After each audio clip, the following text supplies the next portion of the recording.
కృష్ణానదిలో ఉండే ప్రాజెక్టుల ప్రాతిపదికన నీటి విషయాలు చర్చకు వచ్చినప్పుడు 2015లో హరీష్ రావు గారు ఆనాటి ప్రభుత్వం అందరూ ఉమ్మడి రాష్ట్రానికి సంబంధించిన మరి 811 టీఎంసీలను ఏ విధంగా మనం వాడుకోవాలి ఏంది అని చర్చ వచ్చినప్పుడు హరీష్ రావు గారు ఈ ప్రభుత్వానికి ఆ రోజు విద్యాసాగర్ రావు గారు కూడా సభ్యులు, వారు సాగునీటి ప్రాజెక్టులకు సలహాదారులుగా ఉండే, వీళ్ళందరూ వెళ్ళి ఆ రోజు మీటింగ్ ఏర్పాటు చేసుకుని ఆ మీటింగ్లో ఒక సంతకం పెట్టుకున్నారు. ఇది 18-19 జూన్ 2015 నాడు. ఏమని? 811 టీఎంసీలలో 512 టీఎంసీలు ఆంధ్రప్రదేశ్ వాడుకోవచ్చు, 299 టీఎంసీలు మేము తెలంగాణ వాడుకుంటాం, మాకు సరిపోతుందని చెప్పి మొట్టమొదటిసారి కృష్ణానది పరివాహక ప్రాంతంలో ఉన్న తెలంగాణ రైతాంగం పాలిట ఒక మరణ శాసనాన్ని ఆనాటి ప్రభుత్వం మొట్టమొదట సంతకం పెట్టి వచ్చి ఒప్పందాలు చేసుకొని వచ్చి, ఆ ఒప్పందం వచ్చినప్పుడు కూడా మేము అందరం అభ్యంతరం పెట్టినాం.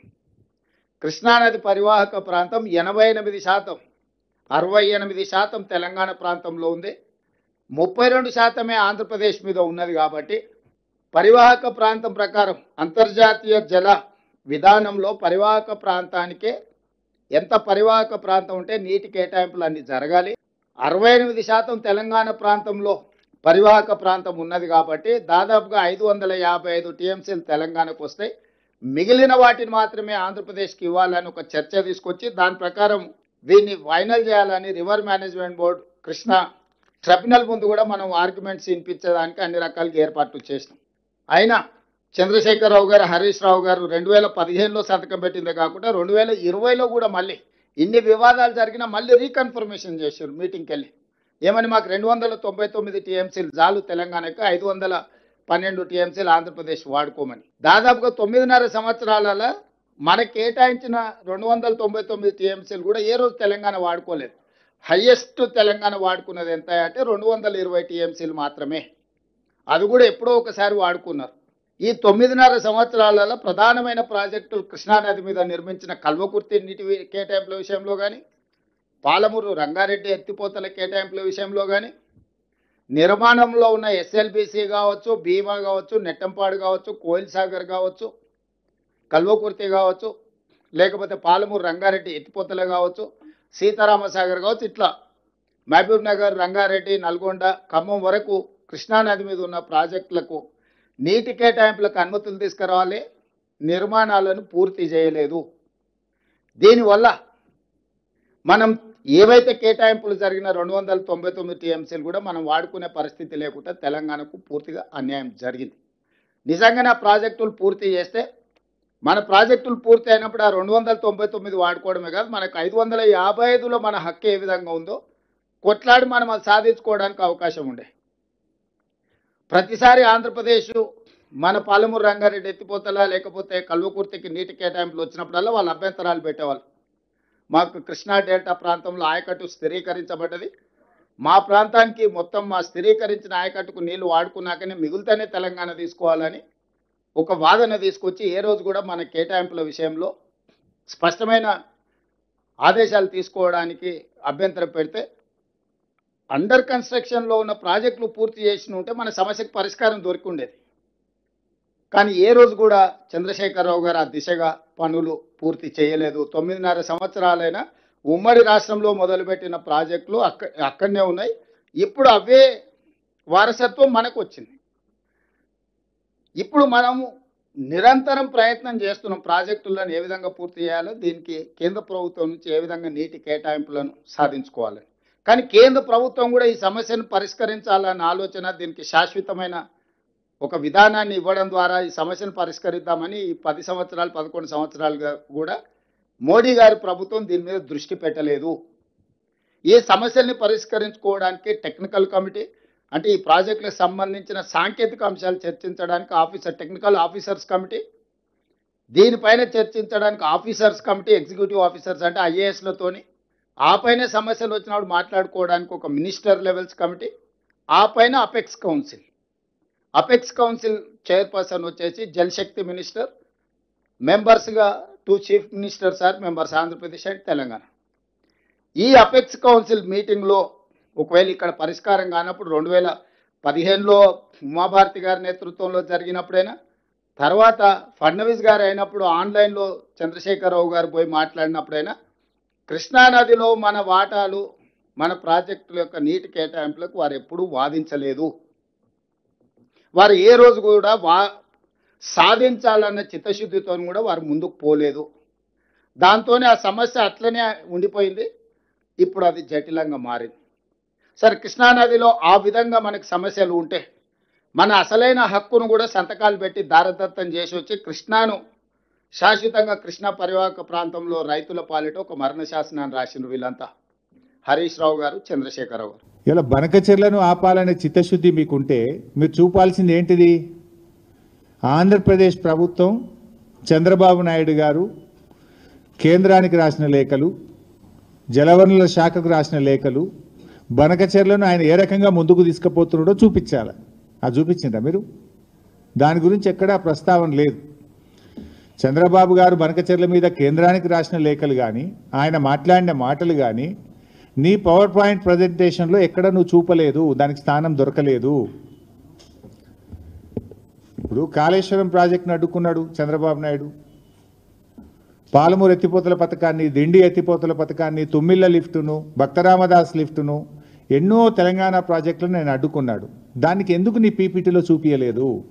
ఆంధ్రప్రదేశ్ ప్రభుత్వము మన తెలంగాణ ప్రయోజనాల్ని ఎలా దెబ్బగొట్టిందో ఒక్క ముక్కనన్న చూపించినావని నన్ను అంటే బనకచెర్ల గట్టే బాబేమో రేవంత్ రెడ్డికి బంగారమో లెక్క కనబడుతుండ్రు. బనకచెర్లను ఆపాలని పోరాటం చేస్తున్న బీఆర్ఎస్ పార్టీ ఏమో ఈయనకు సచినపాము లెక్క కనబడుతుంది. మరి సచినపామే అయితే ఎందుకు కళలు కూడా బీఆర్ఎస్ పార్టీని కలవరిస్తున్నావు? అసలు నువ్వు ఉపన్యాసం ఇస్తే కేసీఆర్ పేరెత్తకుండా, బీఆర్ఎస్ గురించి మాట్లాడకుండా ఏనాడన్నా ఒక ఉపన్యాసం మాట్లాడతావా నువ్వు? అసలు నీకు నిద్రలో లేపితే కూడా బీఆర్ఎస్ యాదికి వస్తుంది, గులాబీ జెండానే కనబడుతుంది నీకు. ఇప్పుడు నీ పార్టీ కాంగ్రెస్ పార్టీ కేంద్రంలో 11.5 సంవత్సరాల నుంచి ఇలా అధికారంలో దూరంగా ఉంది. అనేక రాష్ట్రాల్లో కాంగ్రెస్ పార్టీ అధికారం కోల్పోయింది. ఈ దేశంలో అనేక శాసనసభల్లో కాంగ్రెస్ పార్టీ ఒక్క ఎమ్మెల్యే సీటు కూడా గెలవలేదు. మరి ఇలా కొన్ని రాష్ట్రాల్లో కాంగ్రెస్ పార్టీ ఒక్క ఎంపీ సీటు కూడా గెలవలేదు. అంత మాత్రాన నీ కాంగ్రెస్ పార్టీ చచ్చిన పామైందా? నేను అడుగుతా ఉన్నా. నువ్వు పిసిసి అధ్యక్షుడిగా ఉన్నప్పుడు ఈ రాష్ట్రంలో ఉప ఎన్నికలు జరిగితే నీ అధ్యక్షతన జరిగిన ఎన్నికల్లో కాంగ్రెస్ పార్టీ డిపాజిట్ గల్లంతైంది. అప్పుడు కాంగ్రెస్ పార్టీ చచ్చిన పామైందా? ఈ చచ్చిన పాము లాంటి చౌకబారు ముచ్చట్లు మాకు చెప్పకు, నీ రాహుల్ గాంధీకి చెప్పుకునేది ఉంటే. ఈ అతి తెలివితేటలు అవసరం లేదు మిస్టర్ రేవంత్ రెడ్డి గారు. నువ్వు మొన్న ముఖ్యమంత్రి అయిన తర్వాత నీ సొంత జిల్లాలో కూడా బీఆర్ఎస్ పార్టీ ఎమ్మెల్సీ గెలిచింది, గెలవలేదా మొన్న? అహంకారంతో మాట్లాడితే ప్రజలు నిన్ను అత్త పాతాల లోకాన్ని దొక్కుతారు బిడ్డ, జాగ్రత్త అని హెచ్చరిస్తా ఉన్నా నేను. నీకు బేసిన్ల గురించి మినిమం అవగాహన లేదు. దేవాదులు ఏ బేసిన్లో ఉందంటావు, బంకచెర్ల యాడు ఉందంటావు. బాసన్ల గురించి తెలిసినంత ఈజీ కాదు బేసిన్ల గురించి తెలుసుకోవడం.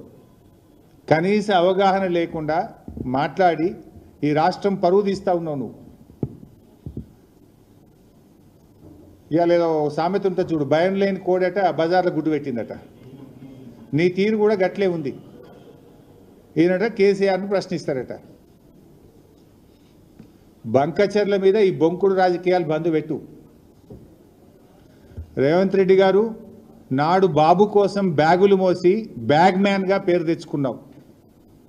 నేడు అదే బాబు కోసం, బంకచెర్ల కోసం బొంకు మ్యాన్గా మారిపోయినావు. నువ్వు బొంకుతా ఉన్నావు, అన్నీ నిజాలు మాట్లాడతలేవు నువ్వు. నువ్వే చెప్పినావు. అయినా ఏం చెప్పినావు నువ్వు? నా స్కూల్ బీజేపీ, నా కాలేజ్ తెలుగుదేశం, నేను ఉద్యోగం చేస్తున్నది కాంగ్రెస్ పార్టీలో అని నువ్వే చాలాసార్లు చెప్పినావు మిస్టర్ రేవంత్ రెడ్డి. ఇలా నువ్వు టెక్నికల్గా కాంగ్రెస్ ముఖ్యమంత్రివి, కానీ నీ హృదయం అంతా కూడా ఇంకా అక్కడనే ఉన్నదని ఇలా అర్థమవుతా ఉంది రాష్ట్ర ప్రజలకు. ఎందుకంటే నీ స్కూలింగు, కాలేజీ జ్ఞాపకాలు నేను ఇడిచిపెడతలేవు. ఇంకా నీ మనసంతా అక్కడనే కొట్టుకుంటున్నది. ఎందుకంటే నీ ఆచరణలోనే కనబడుతుంది, నేను చెప్పాల్సిన అవసరం లేదు. పోయినసారి కృష్ణా జలాల్లో 65 టీఎంసీలు ఆంధ్రాకు ఎక్కువ ఇచ్చినటువంటి తీరు కానీ, ఇలా గోదావరి బనకచెర్లకు నువ్వు తలుపులు తెలిసిన తీరు కానీ ఏమర్థమవుతుంది? నీ స్కూల్ ఏజ్లో కాలేజ్ ఏజ్లో ఉన్న ఆ చంద్రబాబు నాయుడు గారితోనో తెలుగుదేశం పార్టీతో ఉన్న నీ అనుబంధాలు ఇంకా నువ్వు మర్చిపోలేకపోతున్నావు. ఇవాళ స్పష్టంగా నేను ఆధారాలతో సహా చెప్పదలుచుకున్నా. ఇప్పుడు చంద్రబాబు నాయుడు గారిని ఈయన ప్రజాభవన్కు పిలిచిండి ఈ మధ్యలో, పోయిన సంవత్సరం మీ అందరికి తెలుసు, జూలై 6, 2024 జూలై 6, 2024 నాడు 2 రాష్ట్రాల మధ్య సమస్యలు పరిష్కరించుకుందామని ప్రజాభవన్కు చంద్రబాబు నాయుడు గారిని ఆహ్వానించాడు. ఆహ్వానించిన తర్వాత ఆ విభజన హామీల ముసుగులో గోదావరి బనకచెర్ల చీకటి ఒప్పందం ప్రజాభవన్ ఆధారంగా రేవంత్ రెడ్డి చంద్రబాబు నాయుడు మధ్య జరిగింది. ఎందుకంటే జూలై 6, 2024 నాడు ప్రజాభవన్లో రేవంత్ రెడ్డి చంద్రబాబు నాయుడుల మీటింగ్ జరిగింది. ఆ తర్వాతనే ప్రాజెక్టు పనులు స్టార్ట్ అయినాయి. రేవంత్ రెడ్డి గారు అదే రోజు ప్రజాభవన్ వేదికగా తెలంగాణ నీటి హక్కులకు మరణ శాసనం రాసిండు రేవంత్ రెడ్డి. ఆ తర్వాత ఏమైంది, జూలై 6, 2024 రేవంత్ చంద్రబాబు కలిసిండ్రు. సెప్టెంబర్ 13, 2024 ఉత్తమ్ కుమార్ రెడ్డి గారు సతీ సమేతంగా బెజవాడకు పోయి బజ్జీలు తినొచ్చిండు. ఇగో అక్కడ సైలెంట్ అయిపోయింది. ఇక బెజవాడ బజ్జీలు తిని బెజవాడకు పోయి చంద్రబాబు నాయుడు సతీ సమేతంగా కలిసి గోదావరి బనకచెర్లకు ఉత్తమ్ కుమార్ రెడ్డి కూడా పచ్చ జెండా ఊపిండు.